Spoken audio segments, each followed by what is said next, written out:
Gettysburg Museum of History Studios. You're listening to Addressing Gettysburg.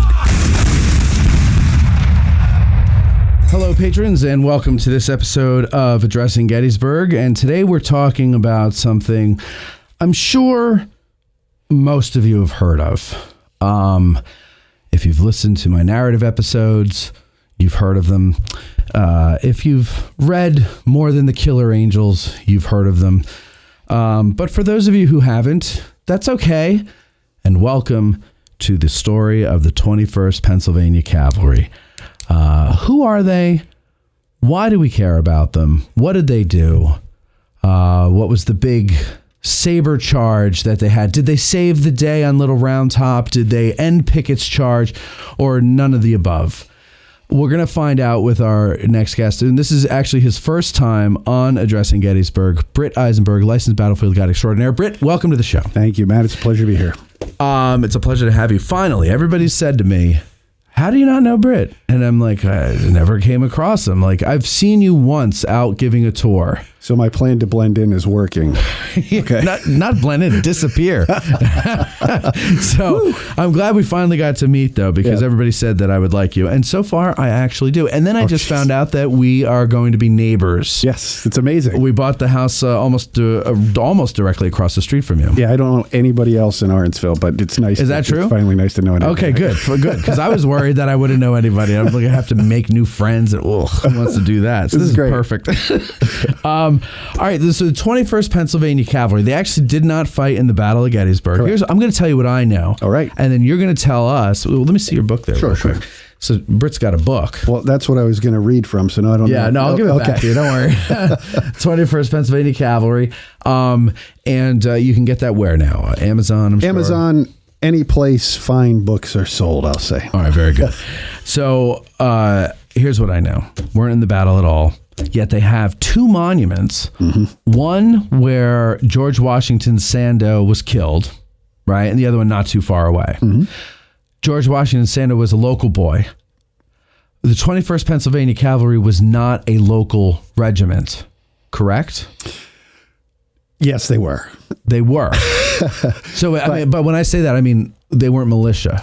Correct. That's what I meant. Correct. Okay. Well, it's a loaded question. Well, I know it is. We're gonna, and you'll unpack it later. Yeah. Okay. So let's see. But it's not. It's okay. So they weren't in the battle, but it's not unusual for a regiment that was not here during the 3 days of battle to have a monument here. This is true. Yeah. That's an interesting thing. Like the 84th PA. Yep. They were in where? Winchester, I think. Or no? I mean Westminster. Yep. Yeah. Okay. Sandoe, like I said, was not a member of the.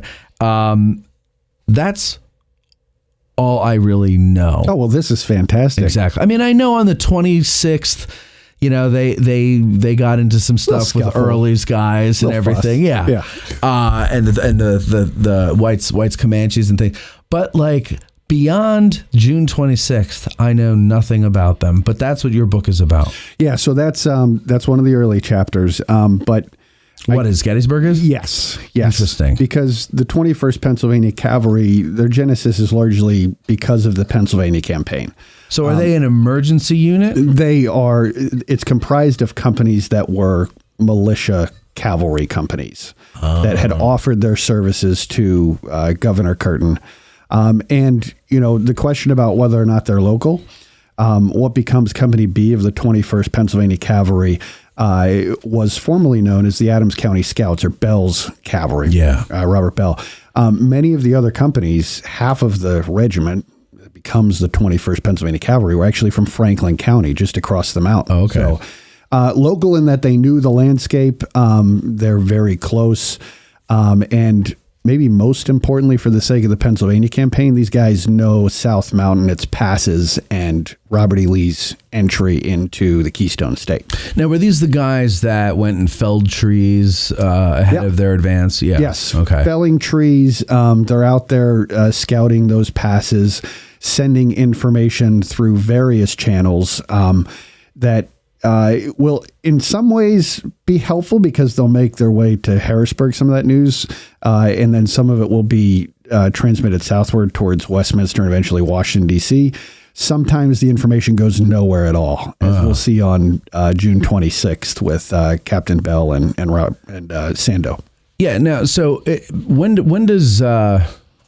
do they kind of coalesce in this area? The 21st? The 21st, yeah. So that is not until actually late summer of 1863, and it's only a couple companies. So the 21st Pennsylvania Cavalry, after the Pennsylvania campaign is over, they'll actually unite for the first time in Harrisburg, Pennsylvania. And their first orders are to go to northeastern Pennsylvania. For the big fight up there. Yeah. What's happening in northeastern Pennsylvania? Well, I mean, I don't know. The draft riots. I was going to say that's close to New York. Yes. So, yeah, okay.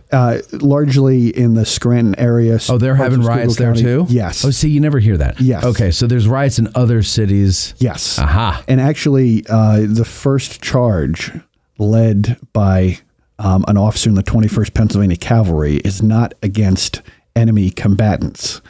It's against civilians outside of Pottsville, Pennsylvania, who are there for a political rally, and they're there to disrupt it and shut it down.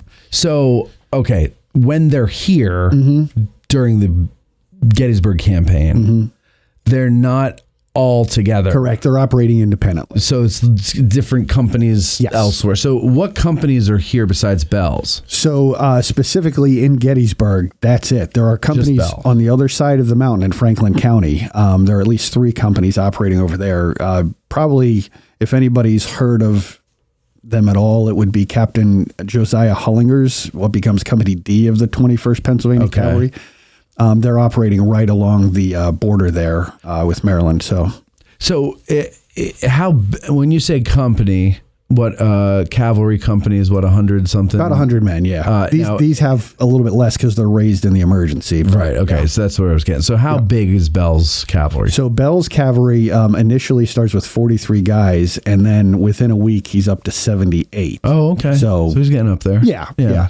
But these are not trained men. They're not, well, I should say not trained, but they do have some experience because during the Maryland campaign the previous September, a lot of them had enlisted with Warren's Cavalry Company.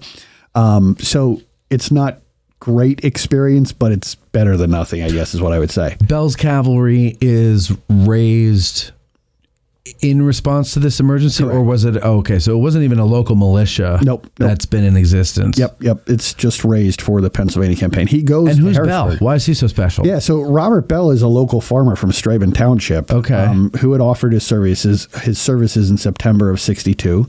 And that was really the only military experience he had up to that point. Now, he's a local community leader. He's well known in Gettysburg, the family lineage that's well known. But he goes to Harrisburg and talks to Governor Curtin the second week of June, 1863, and says, I want to offer my services to Pennsylvania. How can I help? There's not a lot of great information out there about maybe why he hadn't enlisted with a formal volunteer unit up to that point. We know this part of Pennsylvania was inhabited by a lot of Peace Democrats, copperheads, if you will, German descent farmers. Bell doesn't seem to fit that category, but with the exception of that stint in September 62, he holds out, maybe to take care of the farm and the family. He has a large family by that point. But when he gets to Harrisburg, Governor Curtin says, your services are needed down along the border. And he gives him permission to raise a company with the help of the local cavalry commander that's operating in Adams, Franklin, Cumberland County. So by June the 20th, there's a rally held here at the Adams County Courthouse just a few blocks away. And Major Haller is going to hold a meeting there. And Granville? Yeah, Granville Haller. And he's going to rouse some of these locals to the flag, and Bell will begin to draw recruits from those folks that say, hey, I want to help protect the borderland here and protect our homes. So that's where that initial kind of contingent comes from. That becomes Company B of the 21st Pennsylvania Cavalry. So they're in the 21st, essentially on paper, because the 21st is scattered about in different areas, but right? But it's still not the 21st yet. It's not official. So when we refer to it as the 21st Pennsylvania Cavalry in regards to the Battle of Gettysburg or the Gettysburg campaign, we're giving it its post-battle. Correct. Yes. So it wasn't known as anything. Correct. They were just independent cavalry companies. Yep. Okay. So later they're going to be sucked into what's the 21st. Yes. And I think this would probably be a good time, too, to talk about the man who really kind of coalesces this unit, who doesn't make it into almost any Gettysburg history that I've ever read. His name is William H. Boyd. Okay. Who was a captain in the Lincoln Cavalry, which becomes the 1st New York Cavalry later. Yeah. But Boyd is by far my hero. I don't want to jump the show here too fast. That's all right. So he's your hero for this, not just for the Bears. Correct. Okay. Correct. That's well said. Yeah. William H. Boyd is not a native-born American. He was from Montreal, Canada. And he's born in 1825. He comes here as a teenager just out of school to Pennsylvania, and he starts a directory business. A directory business. What's a directory business? Oh, like I guess it would have been like their version of a phone book. He's the guy that starts what becomes the phone book. Really? Yes. Boyd's directories. Yes. They operated well into the 20th century. Yeah. And he makes a really good living. We're talking this would be in the early 1850s. And with some of his family members who will follow him southward, they will set up directories for every city in the Northeast and the Mid-Atlantic. Can you imagine the money they've made? Exactly right. He's doing well for himself. Holy crap. And as the fires of war begin to get fanned, he attends a political rally with the main speaker, the keynote speaker, as Carl Schurz in Philadelphia. Okay. And he had adopted Philadelphia as his home at that point. This is in early 1861. We're talking mid-April. So what has just happened? The firing on Fort Sumter. And Schurz has been given permission to raise a personal bodyguard for the President of the United States. And Boyd wants in. And so a lot of the folks that attend the rally, with the accounts we have, were not fans of Carl Schurz. They didn't want to hear this German immigrant speaking publicly. And it works to Boyd's advantage because he stays around, he lingers there, and in the aftermath ends up having personal conversations with Carl Schurz. Okay. And Schurz really likes him. He's a big guy, 6'3", about 220 pounds. He had been a successful businessman, so Schurz had known of him. He knew he was reliable, and he says, yes, I'd love to have you help raise a company to protect the President of the United States. Because when you think about what's happening in that moment in the war, Washington, D.C. is potentially surrounded by the Confederacy if things play out in a slightly different way. Yeah. So Boyd goes to work, and just outside Philadelphia, within a week, he's got almost 200 recruits.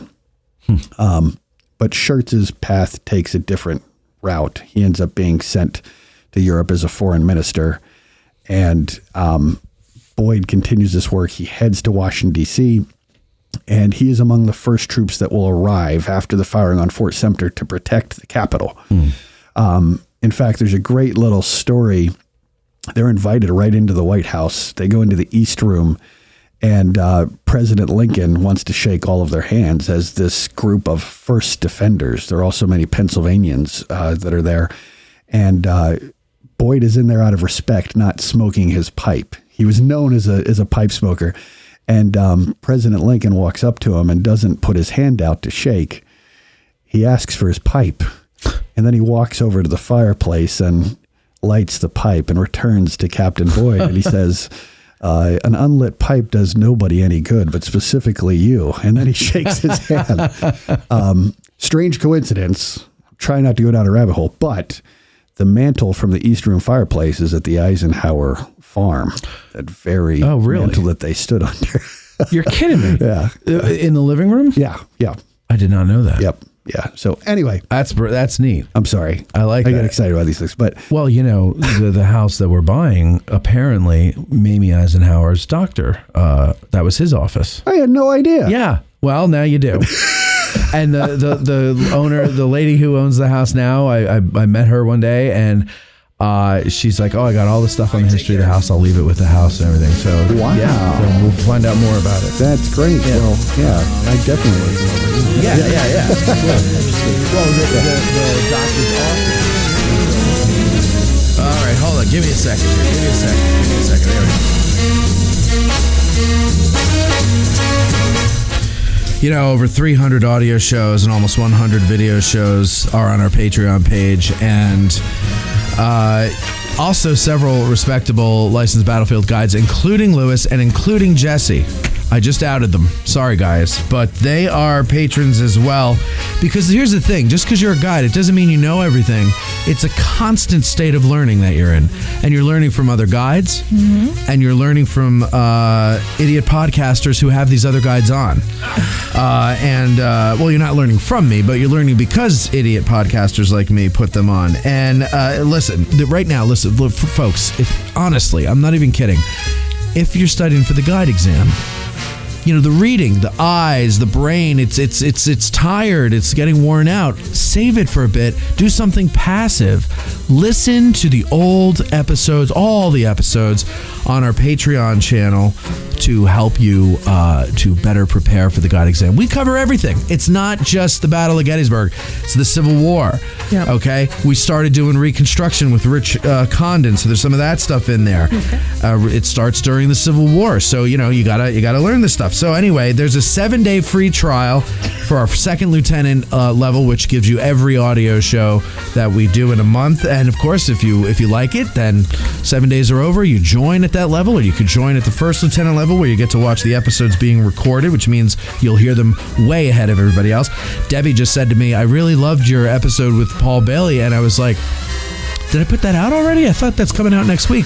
And she's like, no, because I'm a first lieutenant. I just went back and I watched when you recorded it, like in the spring or whenever that was. So you can, you know, months in advance. And then most importantly, you know, everybody loves statistics. 908 out of 909 college sophomores agree that you can't say you're fully prepared for the exam without having consumed all of our AG Patreon content. So, you know, you got to believe them because they're young, they know everything because they were told, and that's it. That's all it is. So that's patreon.com/addressing Gettysburg. Join it today, and you will thank me. Big time.